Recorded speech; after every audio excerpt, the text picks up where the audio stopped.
그래서 관광객들이 현지 주민들과 대화를 나누기도 전에 경비원에게 발각되어 곧바로 분리되었습니다. 주민들은 절대 외국인에게 어떤 정보도 흘려서는 안 된다는 엄격한 금지 규정이 있었기 때문입니다.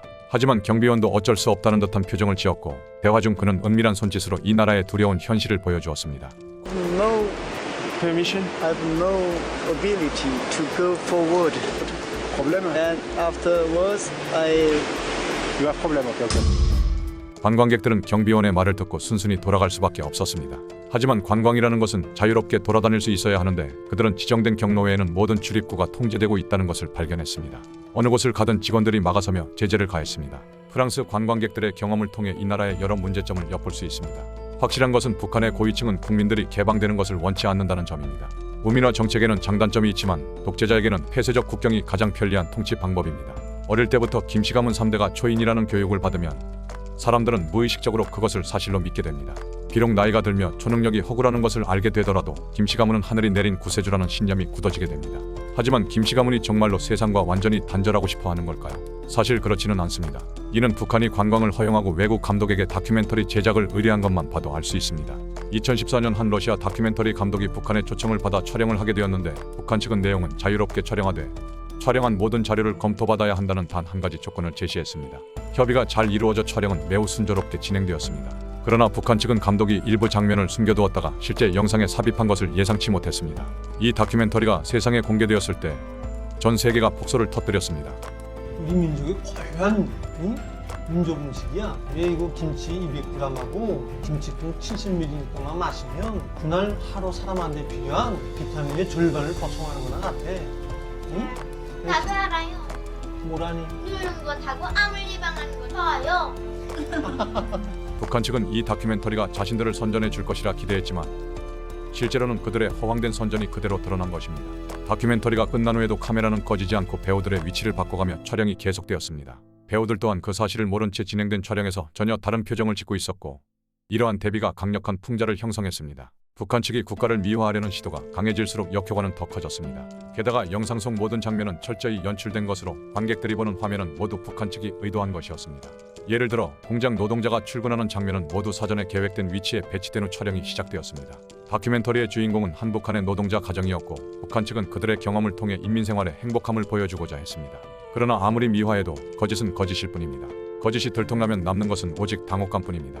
이 다큐멘터리에서 가장 중요한 인물인 아버지는 원래 신문사 기자였지만 북한의 각본에 따라 그는 섬유 공장의 모범 엔지니어로 변신했습니다. 요즘 술비가 이거 거작이 자주 나는 곳이라서 이거 제품이 많이 뛰어넘습니다. 이렇게 되게 되면 제품이 제일 높일 수 없지 않습니까? 그래서 책임지사도 뭐 이번에 좀 맡아서 좀 잘 봐야 되겠는데 어떻습니까? 네. 내가 이거는 현장으로 좀 돌아봤는데 예. 8mm 정도, 20mm 정도 이런 것들이 좀 우리가 부족한데 요거 이제 좀 더 만들어서 제 공개들에 이제 내가 좀 술제도로 나왔습니다. 막 기계는 좀 생산성이 올라갈 거고. 엔지니어가 등장하면서 문제는 곧바로 해결되었고 이러한 연출된 스토리는 관객들로 하여금 북한의 섬유 기술이 세계 최고라는 환상을 가지게 했습니다. 이 가정의 어머니는 원래 자립식당의 종업원이었으나 북한의 설정에 따라 두유 공장의 모범 작업자로 변신했습니다. 잘 정돈된 공장과 깨끗한 작업복 그리고 현장 감독의 설명 아래 그녀들은 금세 역할에 몰입했습니다. 하지만 그녀들은 촬영이 이미 10분 전에 시작된 것을 알지 못했습니다. 아무들 터무니가는 어른들도 좋아하고 아이들은 또 더욱 좋아합니다. 그래서 우리가 진짜 나라가 어려운 조건이 있어서 당에서 차지하는 거장에서 터무니가 하루도 중단 없이 계속 혼나가지 않습니까?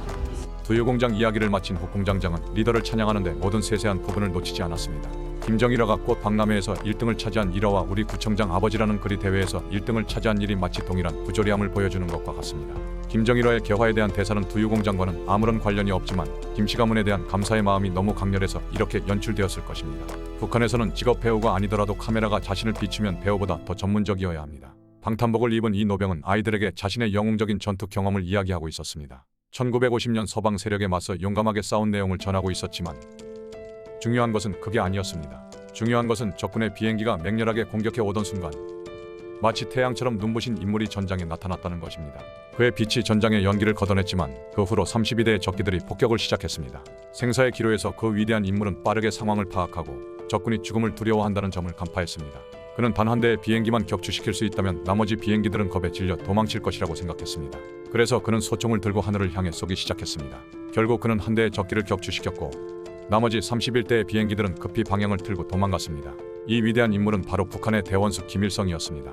하지만 이 이야기를 듣는 사람들은 졸음을 참기 어려웠습니다. 열렬한 박수 후 노병은 갑자기 자신이 외운 내용을 모두 잊어버렸고 그로 인해 장면은 극도로 어색해졌습니다. 이제 그 미국 놈들 비행기를 전투기 격추 이야기는 여러 번 반복되었고 청중은 지루해졌고 노병은 허리가 아파졌습니다. 명백히 아무도 이런 조작된 이야기를 듣고 싶어 하지 않았습니다. 이는 북한 전체가 위선으로 가득 차 있다는 것을 반영합니다. 카메라가 가정집에 들어가면 TV 화면에는 언제나 김정은의 모습만 가득합니다. 2011년 북한의 지도자 김정일의 사망은 전 세계적으로 큰 충격을 주었습니다. 그 당시 모든 사람들은 그의 아들 김정은에게 주목했습니다. 이 2세의 젊은이가 북한과 세계에 어떤 변화를 가져올지 몰랐기 때문입니다. 북한에 대한 이해를 높이기 위해 2013년 한독일인 필립이 관광객 신분으로 평양을 방문했습니다. 그는 여행 전에 자신의 여행이 북한 선전 목적으로 사용되지 않을 것이라는 서약서에 서명했습니다. 북한 측은 사진 촬영이 가능하지만 촬영한 모든 사진은 반드시 검토를 받아야 한다고 필립에게 알렸습니다. 이에 필립은 카메라의 내장 비디오 기능을 활용해 북한 측이 금지한 모든 내용을 비밀리에 기록했습니다. 필립이 평양에 도착한 날은 7월 27일. 남북 정전 협정 체결 기념일이었고 북한에서는 이날을 승리의 날로 부르고 있었습니다. 그날은 많은 국제 관광객이 열병식을 참관하기 위해 방문하기 때문에 촬영이 그리 어렵지 않았습니다. 열병식은 단 하루만 진행되는 것이 아니라 일주일 내내 이어졌고 이로 인해 필립은 자신이 적절한 시기에 도착했다고 느꼈습니다. 하지만 얼마 지나지 않아 그는 몇 가지 불편한 상황에 직면했습니다. 그는 여기서 가이드와 대화할 때 특별히 주의해야 한다는 것을 깨달았습니다. 이 가이드는 자신뿐만 아니라 다른 가이드까지 감시하고 있었기 때문입니다. 마치 동료가 한마디라도 실수를 하면 작은 수첩에 적어서 상부에 보고할 것 같은 분위기였습니다. 사실 이런 신고 방식은 북한에서 매우 흔하며 상호감시 제도의 효과는 매우 놀라운 결과를 초래하기도 합니다. 따라서 북한 사람들은 동족 앞에서도 마음속 깊은 생각을 드러내지 못하고 시간이 지나면 생각 자체를 잃어버리게 됩니다. 북한에서 김씨 왕조에 대한 개인 숭배는 어디서나 볼 수 있습니다. 관광객들에게는 많은 명소들이 관광 후 잊혀질 수 있지만 독재자 부자에 환한 미소는 절대 잊히지 않을 것입니다. 대동강 맞은편에는 하늘을 찌를 듯한 만수대 기념비가 서 있습니다. 이 기념비는 1972년 4월 김일성의 60세 생일을 기념하기 위해 세워졌으며 전체 높이는 170m에 이릅니다. 필립은 절을 마친 후 잠시 그 자리에 머물렀습니다. 그는 자신이 바친 가짜 꽃들이 어디선가 나타난 노인에 의해 수거되는 것을 목격했습니다.